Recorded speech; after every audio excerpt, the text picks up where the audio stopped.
Iniciamos la mañana en Venecia, esperando para tomar el colectivo que nos llevará al centro. Arrimado ahí, dejamos tierra firme y está arrimando el colectivo y están embarcando.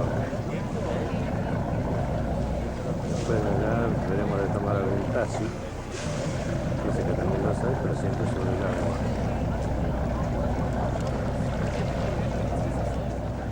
Es lamentable que hay una niebla que tremenda, no sé, ahí arriba otra lancha.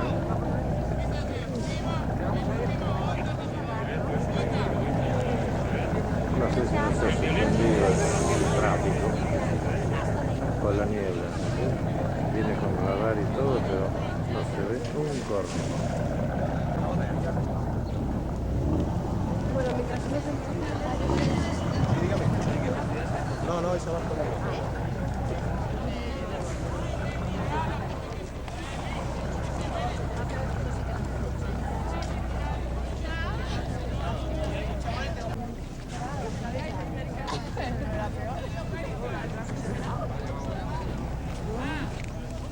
no lo va a coger muy claro hoy. Bueno, ya estamos conectados en el interior de la lancha, en ese colectivo que nos llevará al centro de Venecia.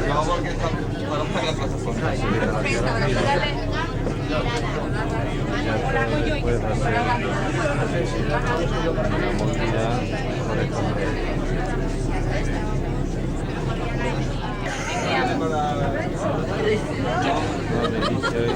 Yo es que me pone mala, te lo juro, ¿eh? ¡Oh!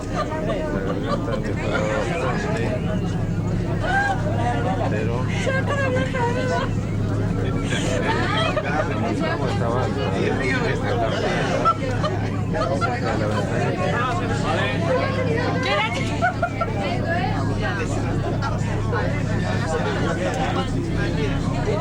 Aquí hay uno cogido. Eso lo que la tele no dejas pasar.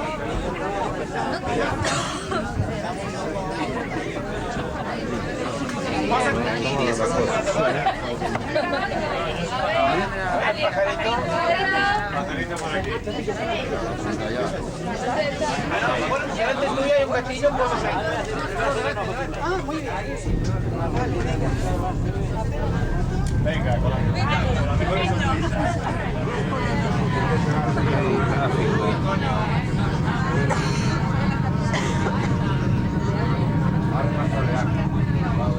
serenito que veníamos y ahora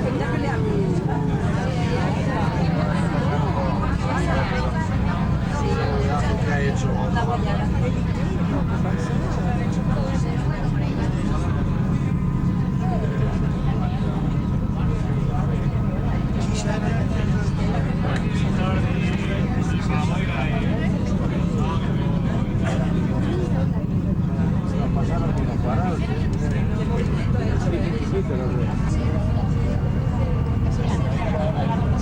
hay semáforos también, allá tenés uno, mirá, allá tenés otro.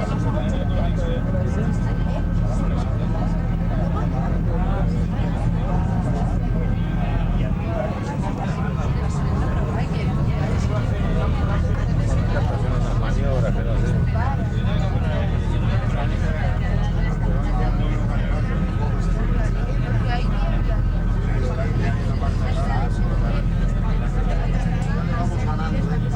Sí, ya estamos, mirá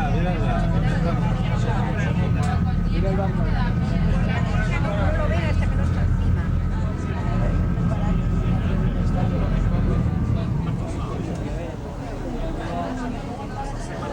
Mira, ahí tenéis ya, esto debe ser parte de Venecia. Claro. Ahí están las casas.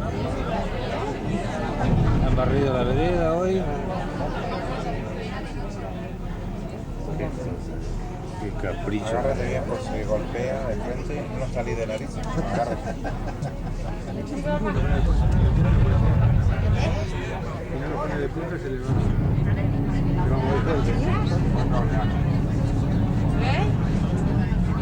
Un oleaje más.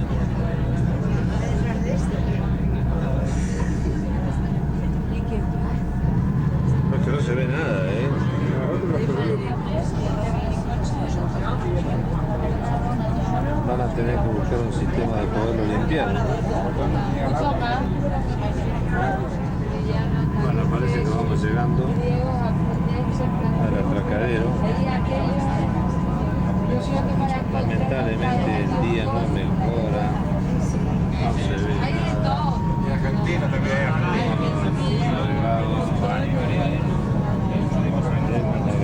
la dentista que tengo yo de Argentina. ¿De la mi hija? No. Se llama Sant'Angelo, de apellido, Sant'Angelo. El nombre no sé. Doctora Sant'Angelo, la digo yo. La dentista de esta villa.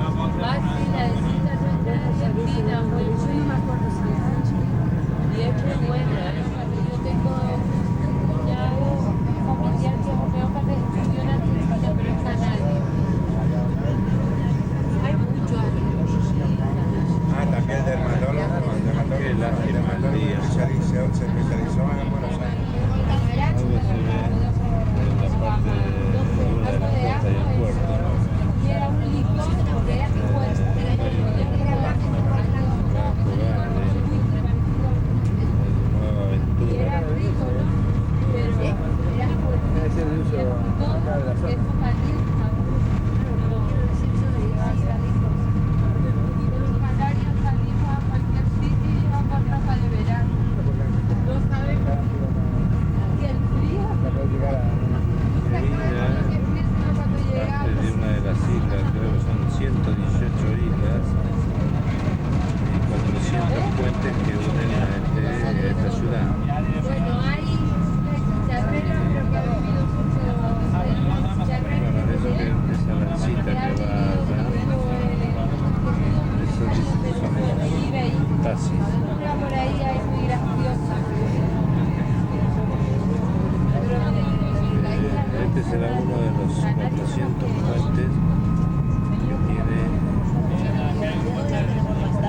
la ciudad para unir entre sí los barrios o las manzanas, vendría a ser. La isla la forman manzanas, la manzana la forman islas. Cuando viene el agua, olvídate. A ver qué pasamos por este puente. Ese chico, yo me pongo y yo. No, no está bien. Es una fobia que le tengo allá.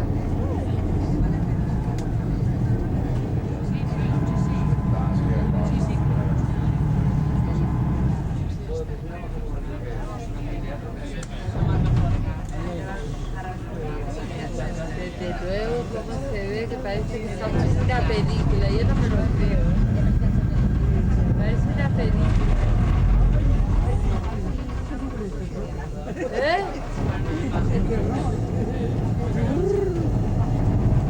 Es porque cuando va a atracar se para casi los motores. Y entonces cuando se mueve más.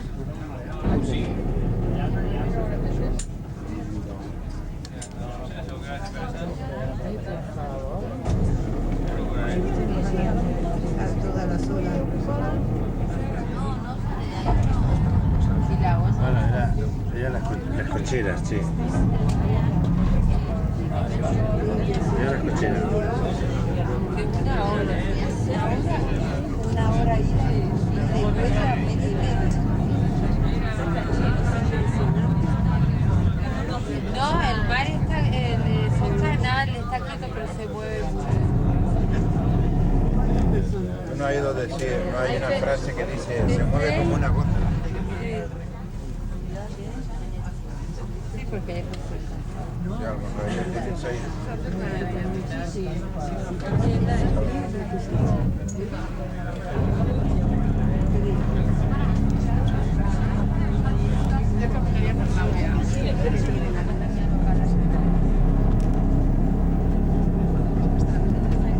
Taxi 293. Sí, así.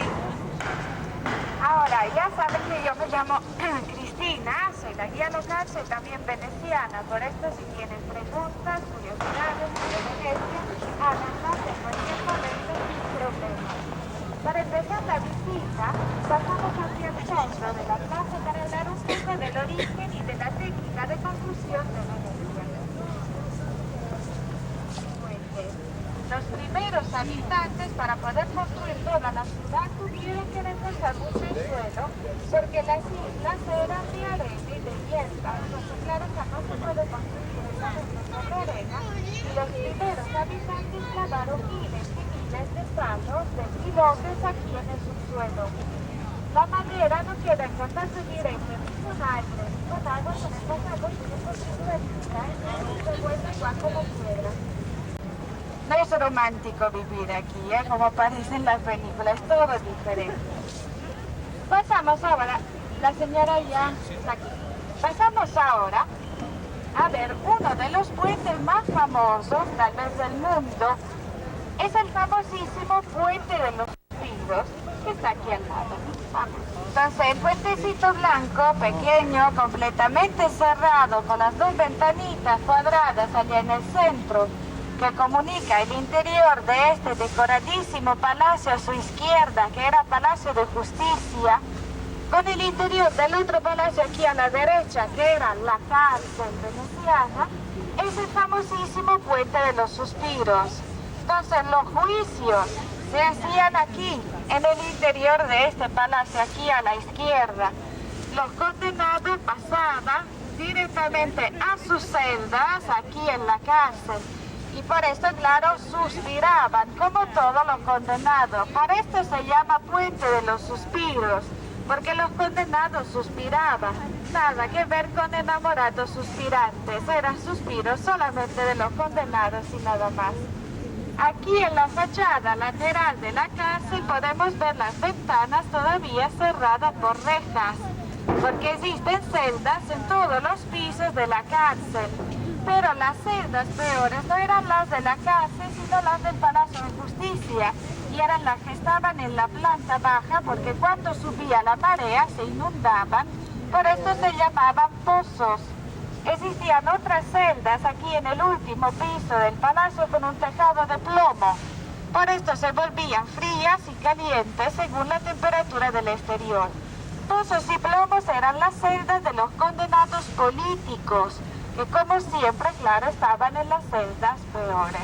Entonces, claro, esta leyenda, la que dice que pasando por debajo del Puente de los Suspiros en góndola con el enamorado y besándose, el amor será eterno, no funciona porque el puente se llama así, de los suspiros de los condenados. Pueden pasar muchas veces y ya verán que el amor se queda igual como era antes de empezar.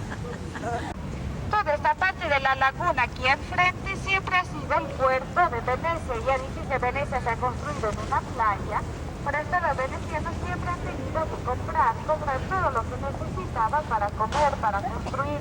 Pero esta Venecia dentro de unos siglos se transformó en un importantísimo, riquísimo puerto internacional. Aquí llegaban todos los barcos, se anclaban aquí, y los mercaderes pagaban aduana en aquel edificio blanco con la bola dorada encima y al fondo.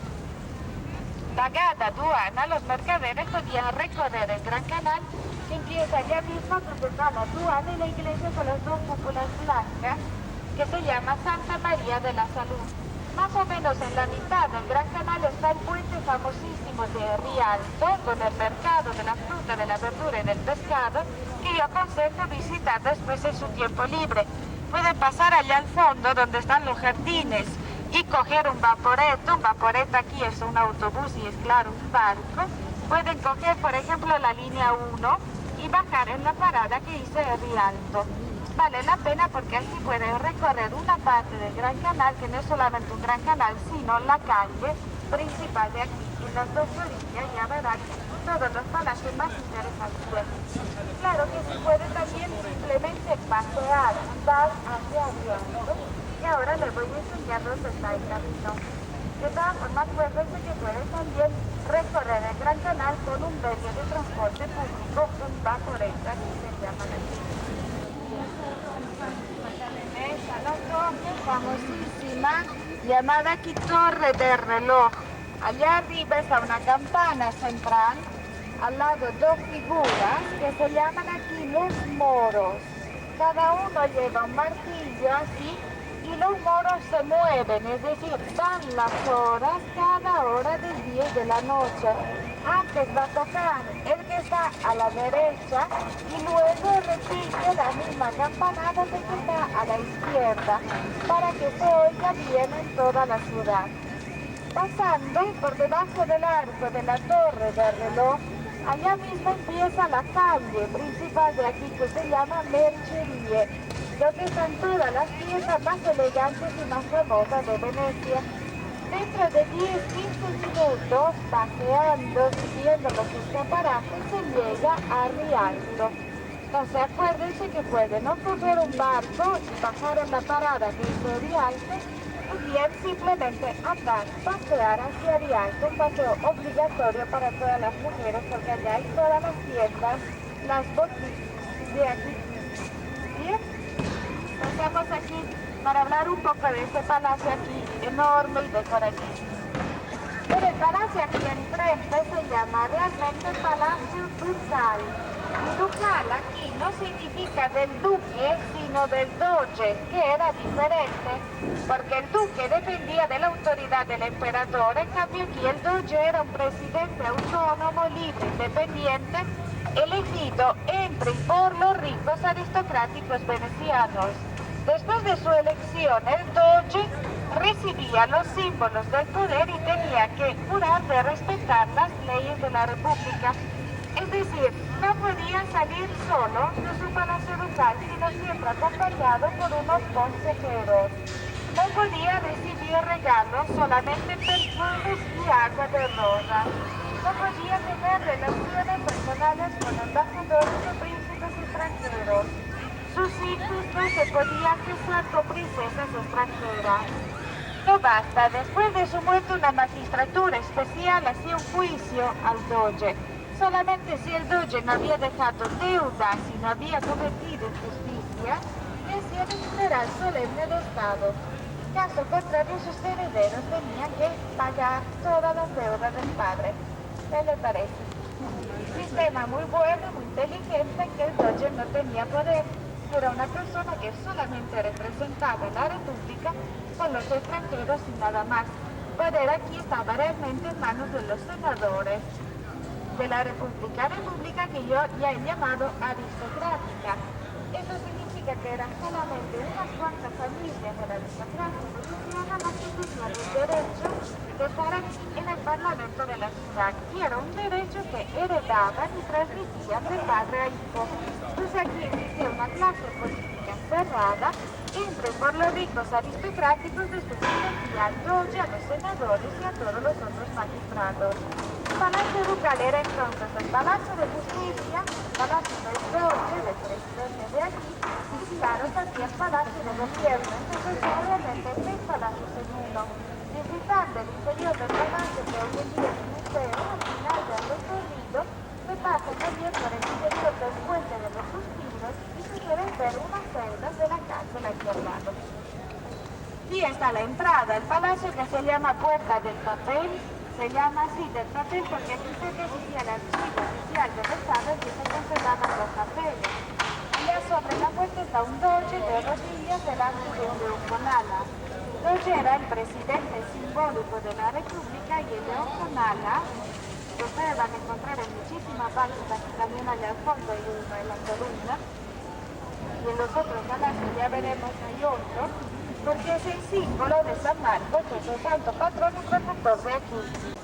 Dos palacios aquí a la derecha y a la izquierda que cierran la plaza y la transforman en un enorme teatro, se llaman procuradurías. Eran los palacios en que vivían los procuradores, que eran los magistrados más importantes de la República.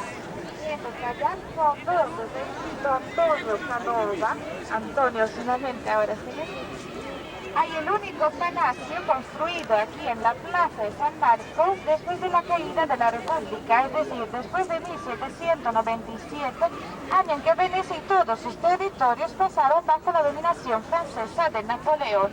Venecia perdió completamente su autonomía. Pasando por debajo del primer arco, allá al fondo a la izquierda, se encuentra la oficina de turismo. Entonces, si necesitan saber horarios, precios de museos, de exposiciones, de Vaporetti, de lo que sea, pasen allá al fondo que lo saben todo. Mientras que aquí está una torre altísima, que es el campanario de las blancas, siempre ha sido un faro para todos los que navegaban aquí. Tiene más o menos 100 metros de altura y es una copia solamente del original, porque el original se derrumbó completamente en 1902. Fue una casualidad que el campanario derrumbándose no destruyese ninguna de las paredes aquí alrededor. Fue reconstruido tal y como era una copia respecto del original. Si quieren, durante su tiempo libre pueden subir hasta encima con ascensor. Con 100 metros de altura, entonces hay un panorama lindísimo, no solamente de la plaza, sino de toda la ciudad. Por eso aquí tenemos una leyenda que dice que los mercaderes de los ciudadanos consiguieron robarse sus cosas más precisadas que ya no les tendrían en Egipto. Escondieron el cuerpo en un enorme cesto por debajo de mucha carne de cerdo, que se considera y se consideraba también en la época una comida impura en la religión oriental.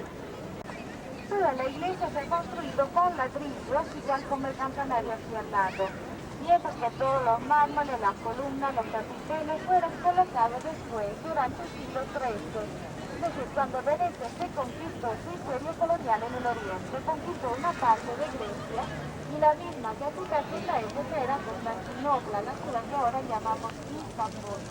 Con todo el dinero ganado así con los tráficos comerciales con el oriente, los venecianos pudieron comprar, claro, cuando podía también robar, con decoraciones ahora vemos aquí mármoles, columnas, capiteles y los 4 famosísimos caballos que están ahora solamente en copia sobre la puerta central. Porque aquí se habrán visto que tienen muchísimas palomas, que son un problema para la conservación de los monumentos y también contaminación del aire. Por eso las fachadas aquí están sucias y necesitan, claro, que limpiamos de vez en cuando. Y por eso ya en las fachadas principales de la iglesia hay una parte en madera, que claro, son más largos, que se están utilizando para limpiar y restaurar los mármoles de la basílica. No sé, tendremos que pasar, me parece, de aquí sobre las pasarelas, porque infelizmente la iglesia es uno de los edificios que se ha construido en una de las partes más bajas de la ciudad. Entonces lo primero que se inunda aquí en Venecia es la parte allá alrededor de la iglesia, aunque cuando aquí no hay nada.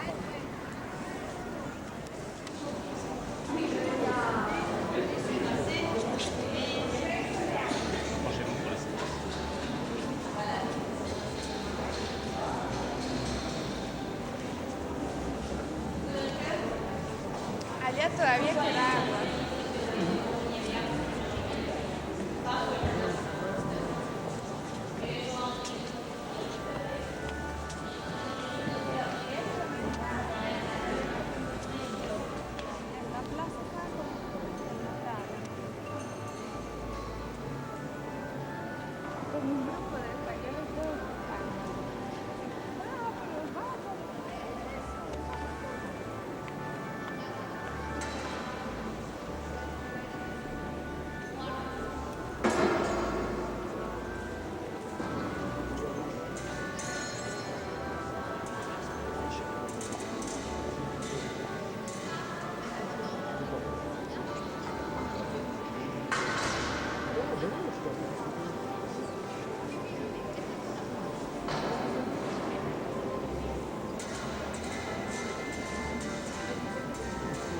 Suben niveles, Claro, hay veces que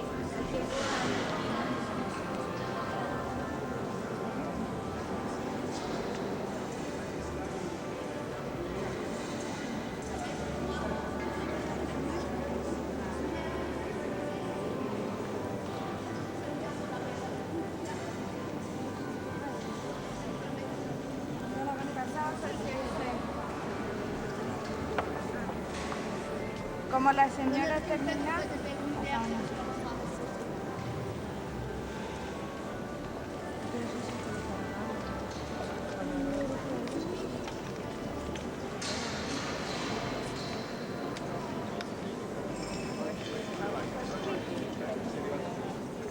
Fai, superficie de la pared según un dibujo ya preparado antes. Todo lo brillante que hay aquí es oro. Es decir, se hizo con un pedacito de vidrio, una lámina de oro y otro pedacito de vidrio transparente para que el oro se conservase más tiempo. Aquí en el interior de la iglesia hay 4.000 metros cuadrados de mosaico de oro.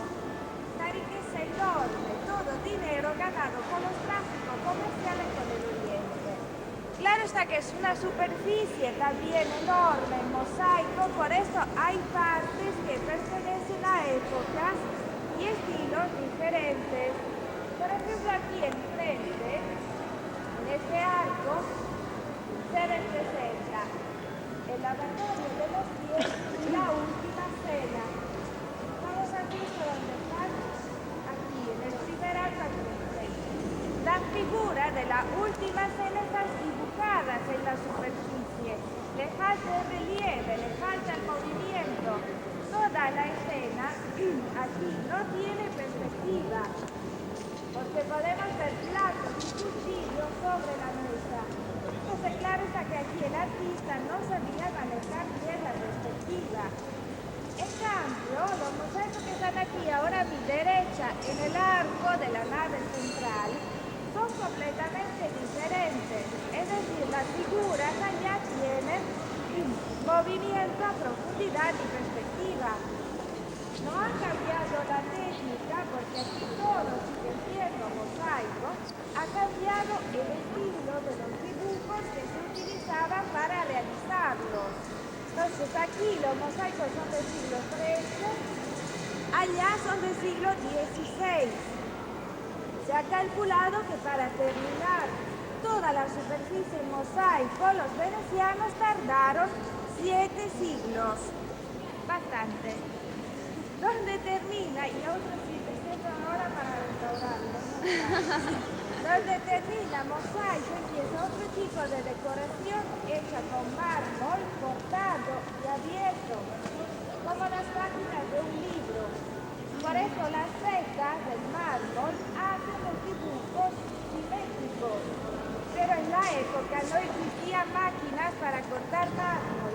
Era otro trabajo muy complicado y muy difícil. También el piso de la iglesia se ha decorado con mosaico, pero aquí es mosaico de mármol, hecho con los pedacitos pequeños de mármol. Desde aquí, no sé si han notado que hay 2 púlpitos en el interior de la iglesia. Allá al fondo un púlpito doble con la cúpula de encima y aquí cerca de nosotros un púlpito pequeño. Púlpito al fondo sigue siendo utilizado por el sacerdote durante la misa para leer el Evangelio. Púlpito cerca de nosotros era utilizado solamente por el doge, ¿se acuerdan? El presidente de la República. Después de su elección, el doge entraba a la iglesia, subía al púlpito y aparecía como un actor en un teatro a los venecianos sentados aquí que esperaban de ver quién era su nuevo presidente. Entonces era aquí en la iglesia que los venecianos legitimaban, aceptaban la elección del presidente. Entonces la iglesia que estamos ahora nunca fue catedral durante la historia de la República. Hasta final del siglo XVIII fue solamente la capilla particular del doge. Era entonces una iglesia de Estado en que era el doge la persona que controlaba y elegía a los sacerdotes de la iglesia. La iglesia entonces autónoma respecto al poder de los papas de Roma, caso único en la historia de Europa.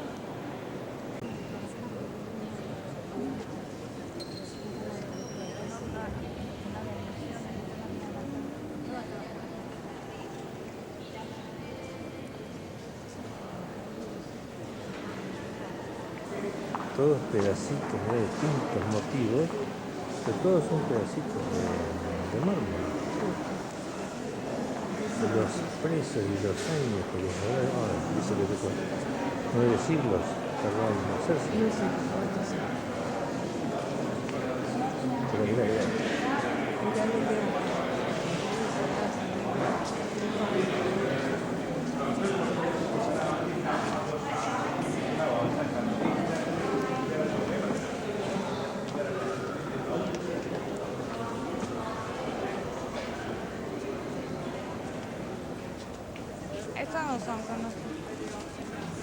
son americanos.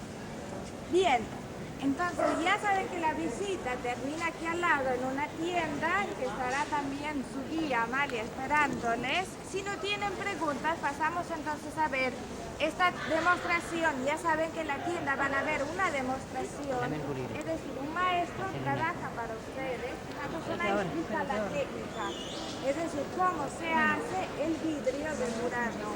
Una ocasión única porque tenemos poquísimos maestros y que trabajan solamente cuando llegan grupos, no claro, individualmente. ¿Vamos? ¡Todos! Disculpe.